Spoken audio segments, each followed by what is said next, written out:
ఏమంటే ఇంటికి పెద్ద దిక్కు లేకుండా ఇల్లు ఎలాగుంటదండి, రాజధాని లేకుండా రాజ్యాంగం ఎలాగుంటదండి? ఏంటి ఆ మాటలు అలా మాట్లాడొచ్చా?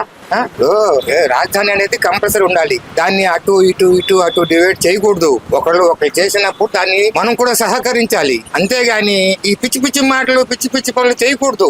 ఏదన్నా మానసికంగా ఇబ్బంది ఉంటే డాక్టర్ని చూపించుకోమనండి, కానీ ఇలాంటి వ్యాఖ్యలు చేయవద్దని నేను మనవి చేసుకుంటాను. ఏమండి, అక్కడ ఉన్న ప్రజలకి ఈయన రెచ్చగొట్టడం తప్ప వేరేది ఏం లేదు. ఇప్పుడు ఇక్కడ రాజధాని పెట్టారు, అందరికి సెంటర్ ప్లేస్ లో ఉంది, అందరికి అవకాశంగా ఉంది. కానీ ఈ మళ్ళీ కొత్త వ్యాఖ్యలు ఇవన్నీ ఏంటంటే ఏమన్నా పిచ్చా లేకపోతే ఏంటో నాకు అర్థం కావట్లేదు. ఏమండి, అమరావతిలో వేస్తులు ఉన్నారు, ఇక్కడ ఉన్నారు, అక్కడ ఉన్నారు, ఇవన్నీ పిచ్చి మాటలండి. ఇప్పుడు అమరావతి అనేది అందరికి సెంటర్ అయిన ప్లేస్, అందరూ వస్తానికి అవకాశం ఉన్న ప్లేస్ కాబట్టి ఆ రోజు ఆయన అది చేశారు. అది బాగుంది. మళ్ళీ దాన్ని చెడగొట్టి అక్కడ అంటారు, ఇక్కడ అంటారు, ఇవన్నీ పిచ్చి మాటలండి. ఇలా చేయకూడదు. ఒక నాయకుడు అయ్యి ఇలా చేయకూడదు. మనం సపోర్ట్ చేసి ఆ బాగుందని మనం ఏదన్నా సలహా ఇవ్వాలి తప్ప ఇలాంటి పనులు చేయకూడదు. ఆయనకి ఏదో మైండ్ పనిచేయట్లేదేమో నాకు అనుమానం. రాజకీయంగా ఒక వైపును ఆయన మానసికంగా కూడా పరిస్థితి బాగలేదు. ఒకసారి వైజాగ్ హాస్పిటల్లో చూపించుకుంటే మంచిదేమో అని నేను అనుకుంటున్నా. ఏమండి, చంద్రబాబు గారు అవ్వచ్చు, ఎవరన్నా అవ్వచ్చు, ఒక కూటమి ప్రభుత్వం కలిపి ఒకటి పెట్టిన తర్వాత మళ్ళీ దాన్ని మార్చడం, మళ్ళీ ఇక్కడ నుంచి తీసి అక్కడ పెట్టడం, ఇవన్నీ ఏంటండి? ఇవన్నీ పిచ్చి పనులు కదా? ఎక్కడైతే ఏమైంది, రాజధానము మనకి దగ్గర కదా, ఇది అన్నిటికీ సెంటరు, అన్ని విధాలుగా ఆలోచించే కదా ఇక్కడ నిర్ణయం తీసుకున్నారు. మళ్ళీ ఇవన్నీ ఎందుకు పిచ్చి మాటలు పిచ్చి పనులు చేయటం అది పద్ధతి కాదు. 3 రాజధానులు ఏంటంటే అసలు ఒక రాజధాని అన్నారు, పద్ధతిగా ఉంటుంది, బాగుంటుంది, నలుగురికి రావడానికి సెంటర్ గా ఉంది. ఇది అన్ని విధాలుగా రోడ్లు కూడా వేశారు, ఇంకా డెవలప్ చేస్తారు. మేము కూడా ఇక్కడ విజయవాడలో మనం రాజధానిలో ఉంటున్నామని గర్వంగా చెప్పుకునే హక్కు మాకు కూడా ఉంటుంది. రాజ్యాంగంలో రాజధాని లేనప్పుడు 3 రాజధానులనే మరి ఎందుకు అట్లా ఆ రోజు నాటకాలు ఆడారు? రాజధాని కావాలి, మాకు 35,000 ఎకరాలు సరిపోవు, ఇంకా ఎక్కువ కావాలని అసెంబ్లీలో తీర్మానం చేసినప్పుడు ఇదే వాగిన మాట్లాడే మాజీ ముఖ్యమంత్రి గారు ఇవాళ మళ్ళీ రాజ్యాంగంలో లేదు, మరి ఇంత ఎటకారంగా మరి చేయకూడదండి. ఇప్పుడు ప్రజల మనోభావాలతో తప్ప ఆటలాడుకోకూడదు. ఇట్లాగా రాష్ట్రం విడిపోయి ఊరికే తీసేసిన రాష్ట్రాన్ని తీసుకొచ్చి మళ్ళీ చంద్రబాబు నాయుడు గారు మళ్ళీ దాన్ని గాడిని పెడుతుంటే దానికి మళ్ళీ మీరు సమర్థించి ఇంకా ప్రజల పక్షాన నిలిచి ఇంకా దాన్ని ఇంకా ప్రోత్సహించాల్సింది పోయి ఇలాగ 3 రాజధానులు అంటారు, మావిగాని అంటారు, లేదంటే అసలు రాజ్యాంగంలో లేదంటారు. ఇన్ని రాష్ట్రాల్లో, ఇన్ని దేశాల్లో, అన్ని రాష్ట్రాల్లో మా రాజధానులు ఉన్నాయి. ఒక్క మన రాష్ట్రానికి ఎందుకు ఈ దరిద్రం నాకు అర్థం కావట్లేదు. మీకు తెలిసి మాట్లాడుతున్నారో తెలియక మాట్లాడుతారో మాకు అర్థం కావట్లేదు. మావిగాని అంటే ఈయన ఇక్కడ ఉండాల్సింది ఎక్కడ కాదు, వెస్ట్ ఇండీస్ లోకి వెళ్ళాలి. అక్కడ ఇట్లాంటి పేర్లే ఉంటాయి. వెస్ట్ ఇండీస్ లో, అటు ఆస్ట్రేలియా అలా ఇట్లాంటి పేర్లు ఉంటాయి. ఇది ఆంధ్ర రాష్ట్రం అన్నా, ఇది ఇండియా అన్నా, ఇది భారతదేశంలో ఉండి మావిగను, బీవిగను, దీవిగను అసలు పేర్లు మీకు మైండ్ పనిచేస్తుందా? మీరు టాబ్లెట్లు వేసుకోవాల్సిన టైం వచ్చింది. మీరు ఒక పని చేయండి, కోర్టు పర్మిషన్ తీసుకొని లండన్ వెళ్ళండి. లండన్ వెళ్ళి మంచి టాబ్లెట్ తీసుకోండి. మా ప్రాణాలు తీయమాకండి, మా మనోభావాలు దెబ్బతీయమాకండి.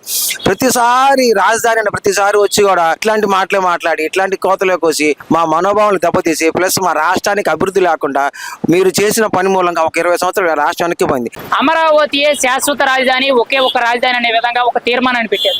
దీని మీద మీ అభిప్రాయం ఏంటి? మీరేమంటారు? ఈ అమరావతి ప్రాంత వాసులందరికీ కూడా ఇది చాలా శుభకరమైన పరిణామం అండి. ఎందుకనంటే అమరావతి వాసులందరూ కూడా ఎన్నో పాతలు పడ్డారు. గత గవర్నమెంట్ లో బూటకాలతో తన్నించుకొని, అలాగే అమరావతి టు తిరుపతి అని చెప్పేసి పాదయాత్రలు చేసి వాళ్ళందరూ కూడా నిద్రాహారాలు లేక మరి అమరావతి వాసులందరూ కూడా ఎంతో కష్టపడి ఎన్నో చేసి అమరావతిని పొందారు. ఈ రోజున అసెంబ్లీలో బిల్లు ప్రవేశపెట్టారు. నిరుద్యోగులకి ఎంప్లాయ్మెంట్ ఇస్తూ ఎక్కడికి వెళ్లకుండా, విదేశాలకు వెళ్లకుండా అమరావతి ప్రాంత వాసులందరూ కూడా, పిల్లలు కూడా చదువుకొని ఇక్కడే ఉద్యోగాలు చేసి ఎంతో డెవలప్మెంట్ అయితే అవకాశాలు ఉన్నాయని చెప్పి తెలియజేస్తున్నాము.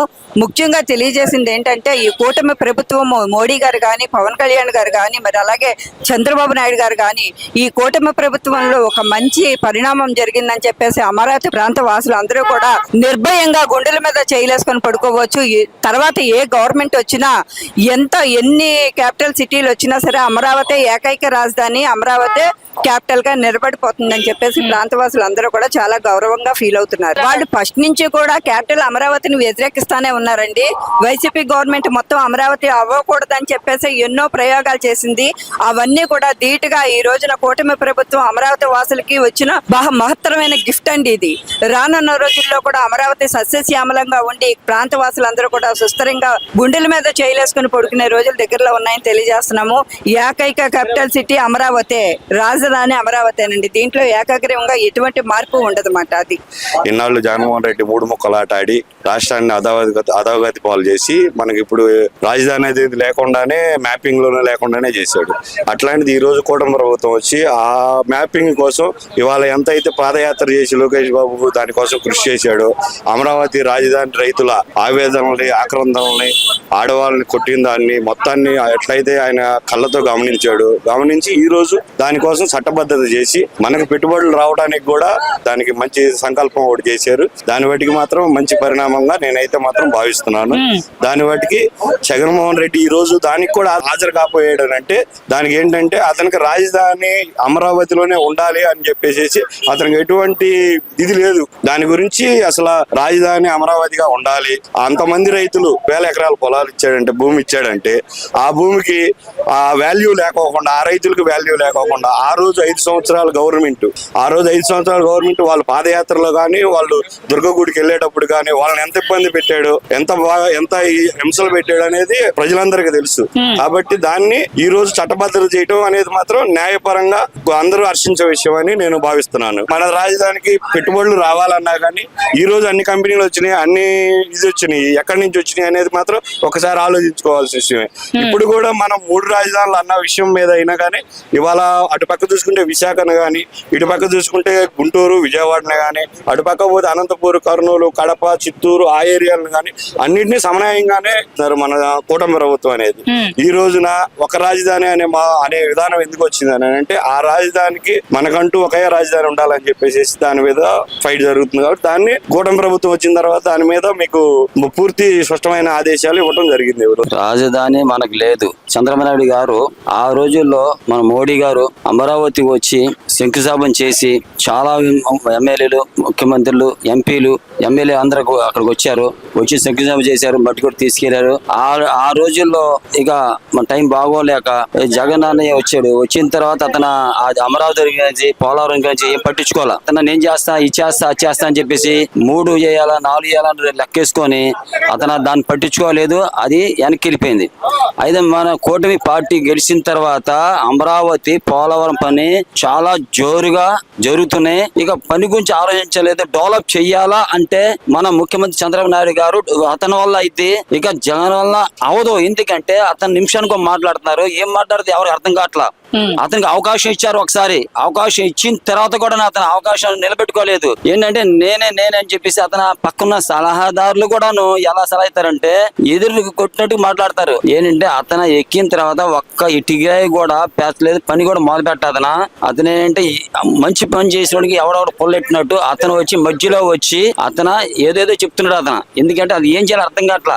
ఆల్రెడీ ఏంటంటే అన్ని సీట్లు గెలిచి కూడా అంత మెజార్టీ వచ్చి కూడా మళ్ళీ తక్కువ సీట్లు అతను జారిపోయాడు. ప్రజలు చూస్తున్నారు అందరూ. ఎందుకంటే అతను ఏం చేశాడు, ఎలా చేశాడు అందరూ తెలుసు. అయితే మళ్ళీ మన చంద్రబాబు నాయుడు 4వ ముఖ్యమంత్రి అయ్యారు అంటే ప్రజలందరూ మంచి బలం ఇచ్చారు, కూటమి పార్టీ బలం ఇచ్చారు. అతను ఆలోచన పని అవుతుంది. డెవలప్ చేయాలా అంటే చంద్రబాబు నాయుడు గారు చేస్తారు, చూపిస్తారు పనితనం. అతను నిద్రపోనేవాడు. పని అదే విధంగా అవ్వాలా ఈ మధ్య కృషి చేస్తున్నారు. ఈ పని అవ్వాలంటే, డెవలప్ అవ్వాలంటే మనకి పేరు రావాలని మొత్తం ఇండియా మొత్తం కూడా చంద్రబాబు నాయుడు గారు పని మొదలుపెట్టి ఆ పని కంపల్సరిగా చేసి మొదలుపెట్టి పూర్తి చేస్తారు. అది